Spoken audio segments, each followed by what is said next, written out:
Welcome to your weekly UAS news update. We have 4 stories for you this week. The Avata 360 is finally out. We also have DJI suing Insta360. And then we have BRINC launching a new Guardian drone with the Starlink integration. And then finally, we have some micro drones that are going to the bottom of Fukushima nuclear reactor, which is kind of exciting. Let's get to it. And first up this week, the Avata 360 is finally out. It comes with 8K 360 imaging, as we kind of had heard in the rumors, 1-inch equivalent sensor, and then we have an 8K at 60 frames per second in HDR.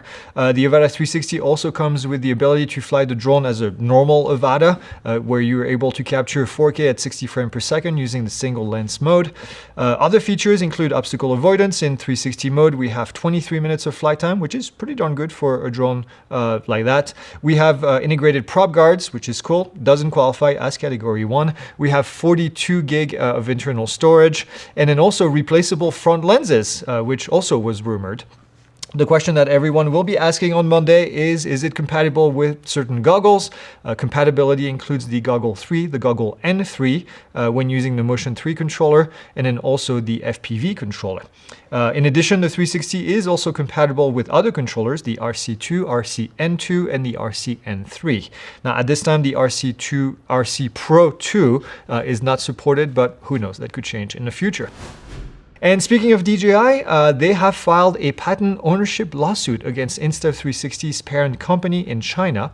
They are targeting 6 different patents that cover core drone technology like flight control systems, structural design, and image processing. Now, the timing here is what makes this very interesting. DJI filed a lawsuit just 3 days before they are set to launch the Avata 360, which obviously is a competing drone with the Insta360 anti-gravity A1. DJI is using a very specific Chinese intellectual property law for this specific case, where they're claiming that there are service inventions that were created by former DJI engineers who went to work for Insta360. But Insta360's founder is pushing back hard. He stated that the main flight control patent that is in question is just a 1-button building dive. That is a feature that's not even in their product, so they say. He also pointed out that the Insta360 currently holds 28 patents that DJI products allegedly infringe upon. They said that they just haven't sued because, well, they're focused on innovation over litigation. Imagine that. This is DJI's first domestic patent lawsuit in China, and it shows that there's fierce competition at the moment in the drone space. And we're definitely going to keep you posted on what happens out of this. This is an interesting legal situation. Next up, we have BRINC that has unveiled the Guardian, which is their next generation drone as first responder, or DFR for short. They also announced that they have a new Seattle manufacturing facility that is designed to scale up production. Now, the Guardian is the world's first Starlink connected drone for 911 responses. Because of Starlink, it actually can maintain a reliable data link even when the cell towers are not doing well or they're overwhelmed. But let's talk about some of the specs. BRINC claims that the Guardian has an operational range of 8 miles and a flight time of 62 minutes. The drone features IP55 weather resistance, making it a great drone for flying in the rain if you live in Seattle. I guess that's pretty much needed. Let's talk about the camera payload. It's got a 4K video capability with 640x total zoom, which is quite a bit, and then dual HD thermal zoom cameras as well. In addition, BRINC says that they released the Guardian Station, which is a robotic charging nest that automatically swaps the batteries, which is pretty cool. It reloads them. It also reloads payloads like Narcan or flotation devices without having a human intervention. I think actually of all of this to me is like the most impressive. Current systems have to sit and charge between flights, but this station kind of eliminates the downtime entirely. Last up, we have a real-world drones for good story. This is 15 years after the devastating earthquake and tsunami that happened at Fukushima.